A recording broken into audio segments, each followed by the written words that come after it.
I want to propose an idea to you because I've been asked, well, several times over the last couple weeks, how do we deal with culture? How do we deal with people who are not playing well together? And you see, part of the problem is the way we think of culture, and part of it, I think, is we think of it as something a program or a course or something will change. I want to propose to you a simple formula. Culture is the balance sheet of relational currency.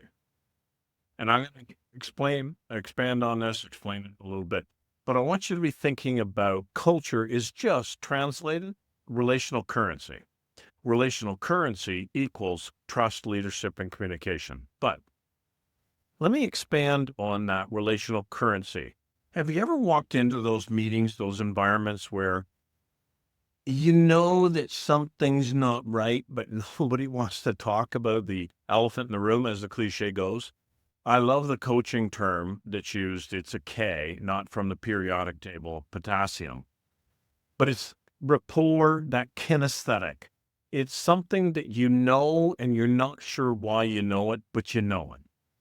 You see, part of the problem that's happening in a lot of our ambiances, environments in our workplaces is because culture is very subjective. There's not a lot of 1 plus 2 plus 1 equals 4 when it comes to culture. It's more 1 plus 1. Well, depends on the players in that environment. And what I want to do is change the conversation from a program, from a magic switch. Okay, here's what you need to do. That you can measure it, but you can't measure it like certain performance improvement plans. And whether we get into that another time. But what if culture was basically a living currency? And we all know currency, it's simple math. Either it's an investment or a withdrawal. It's either a debit or a credit. It's either growth or whatever, ungrowth.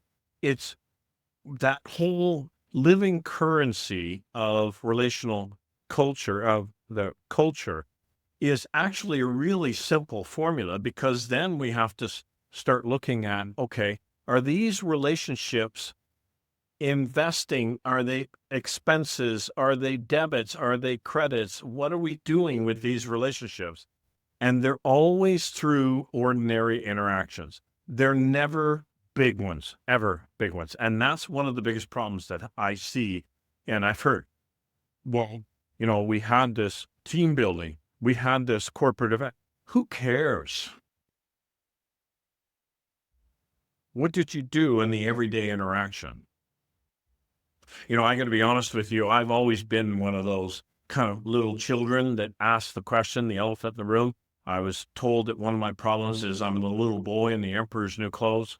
And I remember being at one of these corporate sessions, and the president from a big group of Canada and North America, another one from the Northeast, and another one from our local office. They all kept, "Oh, thank you so much for honoring XYZ's corporate values. Thank you so much for honoring our values," and yada, yada. And went on and on and on, this team building rah-rah session.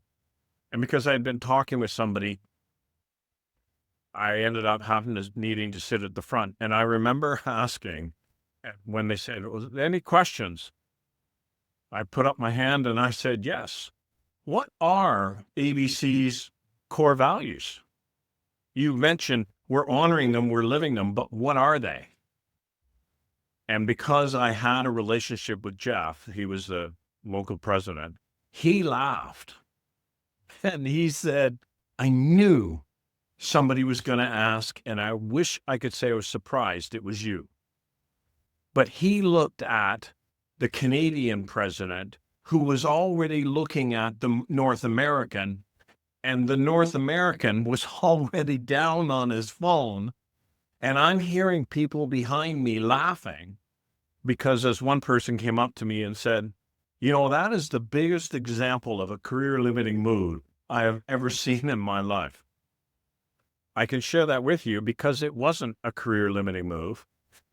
Our local office, he laughed, and afterwards he followed up to us in the office and he said, "You know what? I am very grateful that I got asked because I got so caught up in drinking the big fancy Kool-Aid that I forgot what you guys were doing." And he went on and explained it, and we laughed. And, the investment, the credit, the relational currency climbed because he was our quarterback. He was our guide, our shepherd, and he modeled it. He didn't pretend, well, you should know. Easiest barometer for this, and I wrote it down because it's a really simple but hard. The easiest barometer for these cultures, these relational currency things, is one culture says, "It's not my job." That's the favorite slogan, "Not my job." And the best poem I read that speaks to this, or writing or whatever, it's about four people named everybody, somebody, anybody, and nobody. There was an important job to be done, and everybody was sure that somebody would do it. Anybody could have done it, but nobody did it. Somebody got angry about that because it was everybody's job. Everybody thought anybody could do it, but nobody realized that everybody wouldn't do it.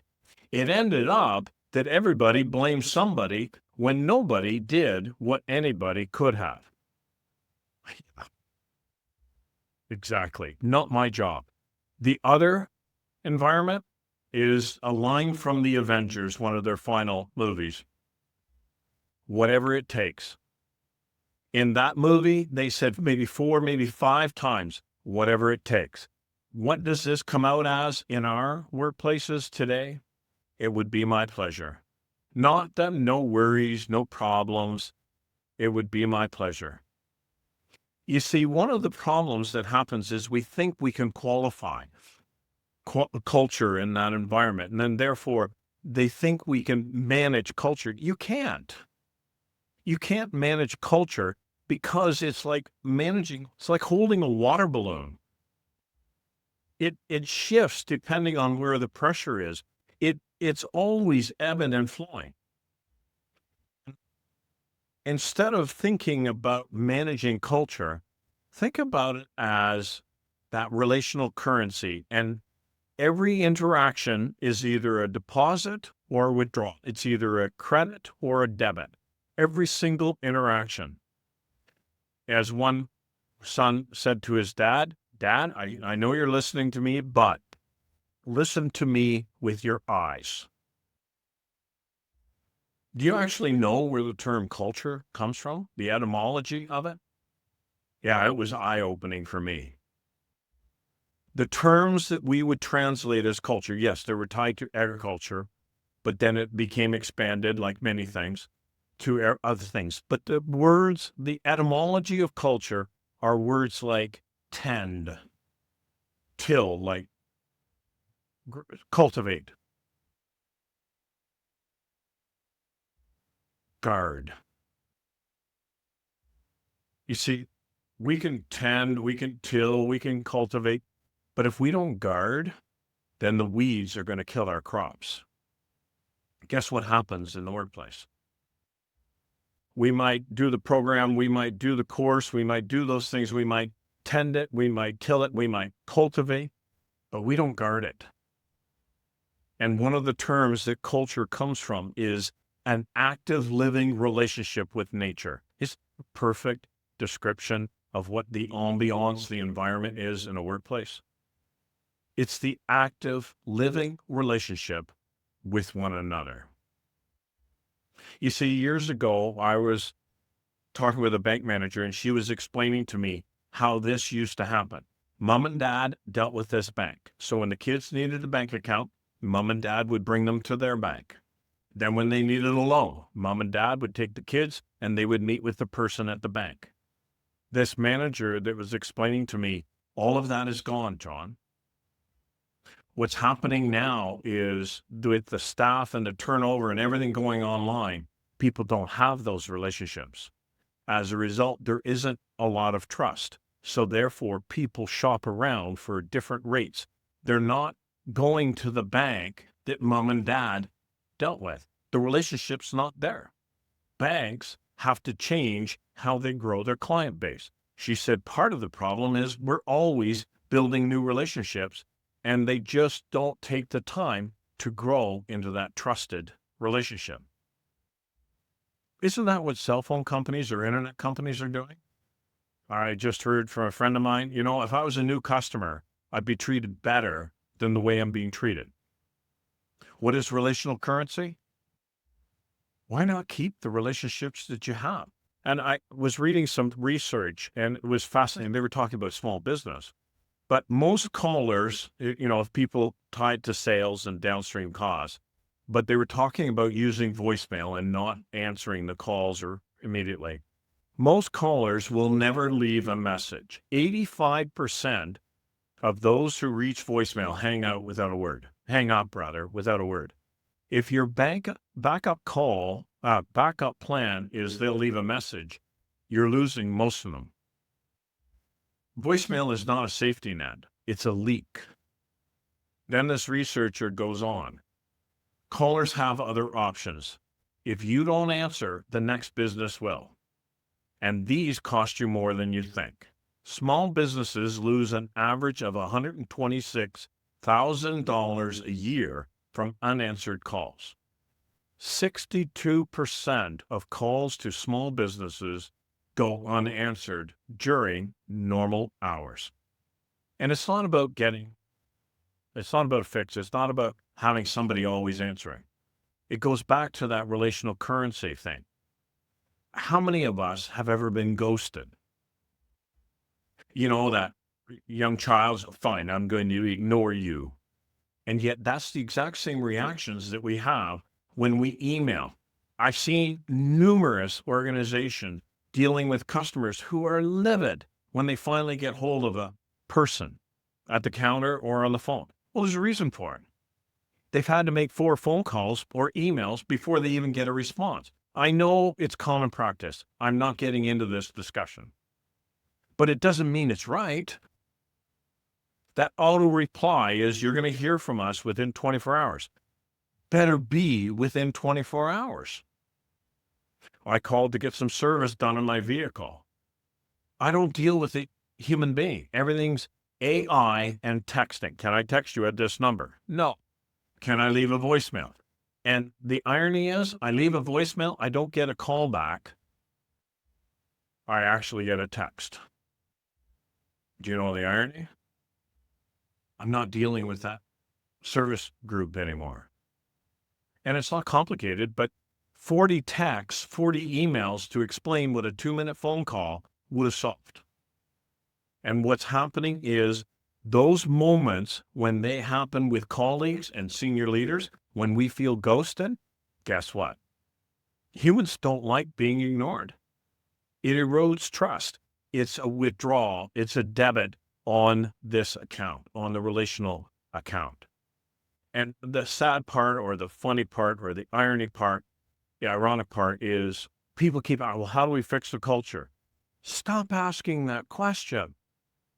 There is no fix. Wouldn't it be nice if you could do the Harry Potter wand and fix the culture? And if you're old enough, do the Elizabeth Montgomery, Tabitha, I think her name was, but whatever. You can't fix culture. It's the water balloon we manage. You can't manage culture. You manage the relationships because culture is the balance sheet of your relational currency. So what simple things to do? Number 1, listen with your eyes. Number 2, ask somebody, so how are you doing with this? And what's going on for you? And if they say, well, my son is in a baseball tournament or a hockey tournament this weekend, if you have a memory like me, put it in your calendar and say, follow XYZ person up. Their daughter, their son was in such and such a tournament. Ask them how it went. It's the simplest thing in the world because when we're making those intentional interactions, the currency can climb. Simple little things. After an interaction, Just pause for a moment and say, would that be considered a debit or deposit? Would that be considered a credit or a withdrawal? You see, trust surplus gets expressed in conversations. When our account is in the plus, people are willing to add value. They're willing to risk. They're engaged. They're whatever it takes. When trust is in a debit position or an overdraft position, people don't get angry. People don't shout. They go quiet. They may not leave, but they resign. And every single interaction is listening with their eyes, showing up when it matters to them, following up. And if we don't, like Jeff modeled for us rather, following up when I don't know, but I'll get you an answer within 24 hours. Trust is strengthened when we ask questions to which we don't have the answers. And so there's two things that I want you to keep in mind, please. Culture is not a program. It's not a light switch that you can turn on and off. It's one conversation at a time. Be the leader that you are who you are. Take an interest in the people around you, because when they're engaged, you're going to get a bazillion things done quicker than you will if you're not in that surplus position, because then you're going to be herding cats. But there's two things I want to do. At the end of this, I'm going to post a link for a QR code for a survey, culture survey. I'm still working on the follow-up, so I will follow you up, but I'm just trying to flush out the right follow-through on the survey. But the second thing is, I'd love to have a conversation with you. Not to sell you a program, because as I said, it's not about a program. But let's have a conversation around that relational currency account in your workplace. It's not somebody else. Anybody thought that nobody could do it and nobody thought that somebody. It's not one of those conversations. It is your job. In the same way, it's my job. There's no pressure, but my invitation is to have that virtual coffee with you. Let's build that workplace where people want to work. Be the person that people can trust, respect, and follow. That's my desire. I'd love to see you live the I am in an I have culture, because that means you run toward the roar to grow that balance sheet and reduce the debits. Either way, thank you for your time.